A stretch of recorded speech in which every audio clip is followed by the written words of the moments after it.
water sign, Cancer, Pisces, and Scorpio. Kumusta po kayo guys? Okay, so water sign, maraming salamat po sa walang sawang pagsubaybay sa ating mga reading. And sa mga nagtatanong pala guys kung paano po magpa-private reading, ay iiwan ko na lang po yung link sa atin pong description box below. So, water sign, tignan natin kung ano ba ang inyong daily gabay.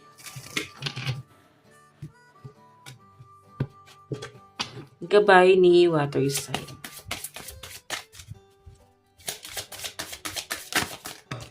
Okay. So guys, meron tayong work through your feelings.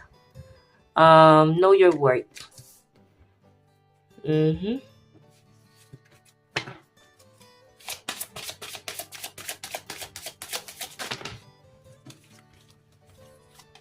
Meron tayong trust all will be well.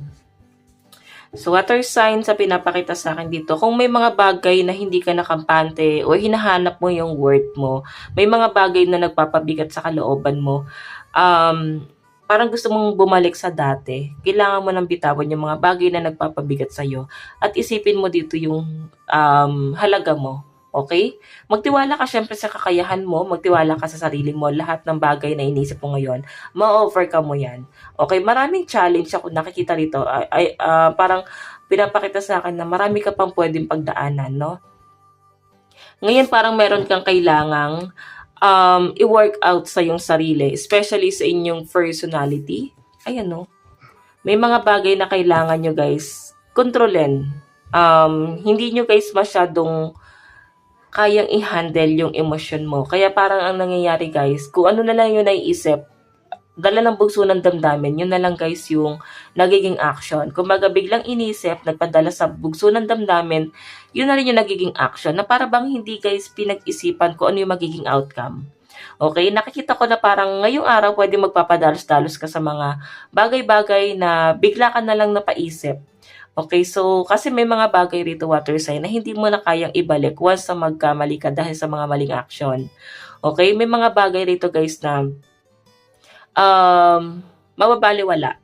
Okay, bakit mababaliwala? Kasi tiwala yung nawawala rito guys. Okay, ito kasi yung importante rito. Pag tiwala niniwala guys, may hirapan na kayong buuin yun. Okay? Okay, so pwedeng ikaw yan. Okay, nawawala yung tiwala mo sa isang tao or parehas kayo. Tignan natin ano pang inyong gabay.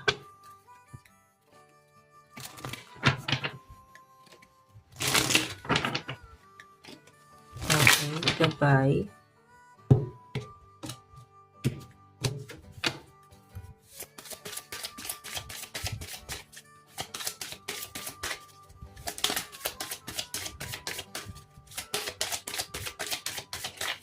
Okay, ay lumabas ng card.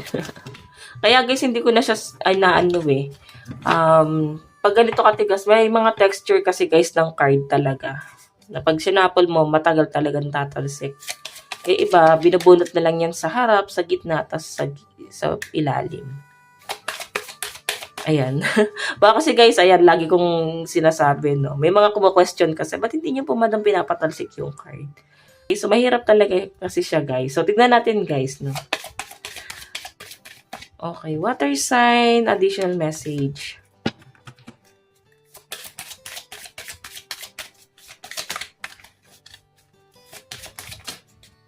Okay. Meron tayong mystery. May mga bagay rito na magiging palaisipan sa'yo. Siguro may mga bagay ngayong araw na parang naiinip ka. Nababalisa yung energy na nakikita ko dito. Parang meron kang inaantay na mensahe, assurance, approval. Basta something na may inaantay ka, guys. Okay? Sa pinapakita sa akin rito, guys, parang naiinip ka. Ayan, tignan pa natin. Parang makaka-feel ka daw ngayong araw ng frustration. Ayan, no? Knowing pa to. So, may mga inaalam ka rito. May tinitingnan ka. Okay, so tignan pa natin.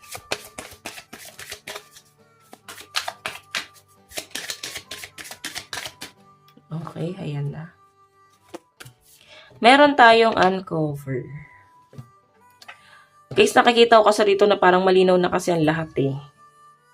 water sign, may mga bagay na mahirap nang ibalik sa dati. Kagaya nga ng sabi ko kanina guys, tiwala na yung nawawala.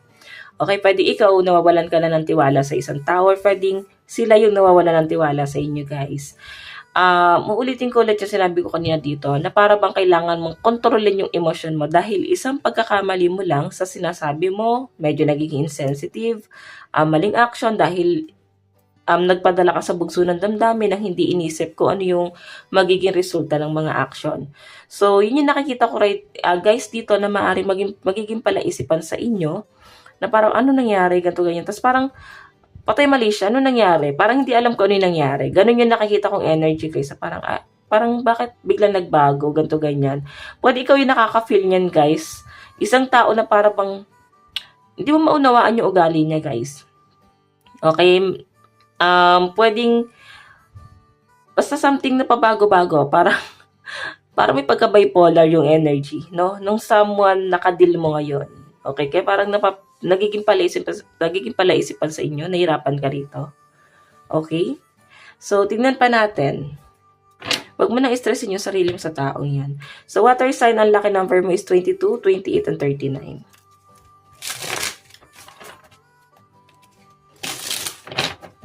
Tingnan pa natin. Pagdating sa inyong daloy ng kaperahan, ayusin ko lang to guys. So guys, meron tayong 2 of swords. Meron tayong 7 of torches. Okay. Daloy ng kaperahan. May pagtatalo guys patungkol sa pera eh. May mga nag-aalangan. Siguro may natatempt humiram ng pera or maaari may transaction. Yan ang nakikita ko. Pero guys, parang urong-sulong yung energy. Maaaring may mga makakasalamuha ka ngayon na pwedeng magdedemand sa inyo ng pera, tulong. So, may nakikita ko guys na parang magtatalo yung isip ng mga water sign, no? Parang urong-sulong, di mo alam kung anong gagawin mo. So, maging matalino ka daw, mas maging wise ka pagdating sa pagpapaikot ng inyong pera. Okay? King of Swords kasi yung energy mo rito. So, sinasabi dito, maging matalino ka. Iwasan mo rin, no? Yung magkaroon ng kaalitan sa trabaho ngayon. O pwedeng meron ka nakakaaway dahil nga sa pera. Okay, ayan, no? May mabagal na energy. Pwedeng may nag-aalangan dito kung ibibigay na ba yung dinedemand na pera. O pwedeng meron kang parte. Ganyan. O pwedeng meron kang inaantay na padalang pera. So guys, tignan natin pagdating sa inyong love life. Okay, sa love life naman po ni water sign.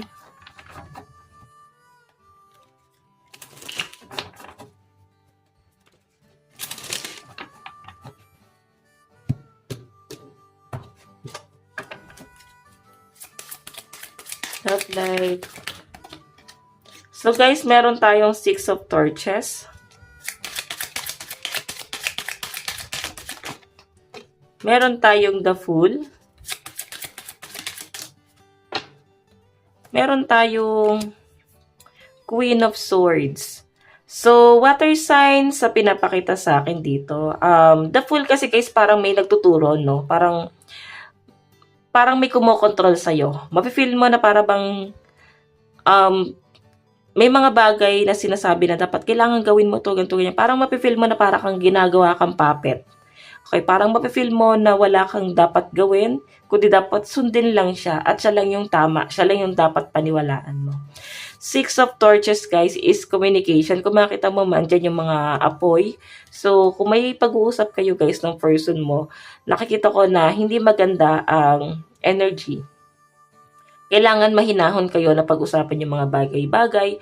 Pwede na doon pa rin talaga sa point na yung isa lang ang mahinahon dito. Yung isa lang guys yung parang mas malawak yung pang-unawa. Okay? Siya yung mas nagpapakumbaba. Yung isa kasi guys napupuno. Okay? Queen of Swords. Ayan, may nakikita kong ending rito. So, I think may hiwalayan na nangyari sa inyo ng person mo. Maring hindi kayo nag-uusap na. Or pwede yung tinatanong mo ngayon is someone na ex mo na. Okay? May mga nag-hold back pa rin. Nandito yung 4 of Pentacles. So, tignan natin guys ang inyong love advice. Meron po tayong release your ex. Ayan, kung ex mo na yan, guys, kailangan mo na to, guys, i-release or isang tabi mo muna. Huwag mo na masyadong isipin. Okay?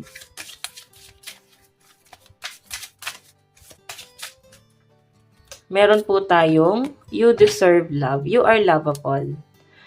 Diba? Hanapin mo yung worth mo. Pwede yung person mo kasi hinahanap niya na rin yung worth niya eh. Pwede parehas kayo, guys, hindi nyo na na-feel yung security, hindi nyo na guys na-feel yung pagiging kampante sa isa't isa. Ganon yung nakikita ko. Kaya ang nangyayari dito, parang nandun sa point na parang may isa na nag-explore.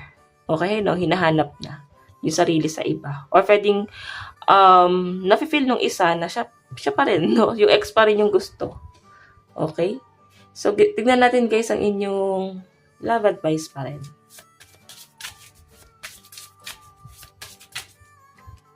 Meron po tayong telepathic. So, nag-iisipan kayo na itong taong to guys. Iniisip mo siya, iniisip ka rin niya. So, I think, napapaginipan mo pa.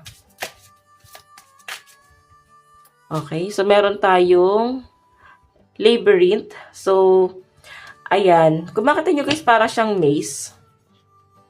Diba? Para siyang maze. I think may mga naguguluhan. May mga napapaisip ngayon. Napapaisip siguro patungkol sa kanilang connection. So, water sign, ito lang naman po ang inyong reading. Hanggang sa muli, God bless and love you all. Bye-bye po!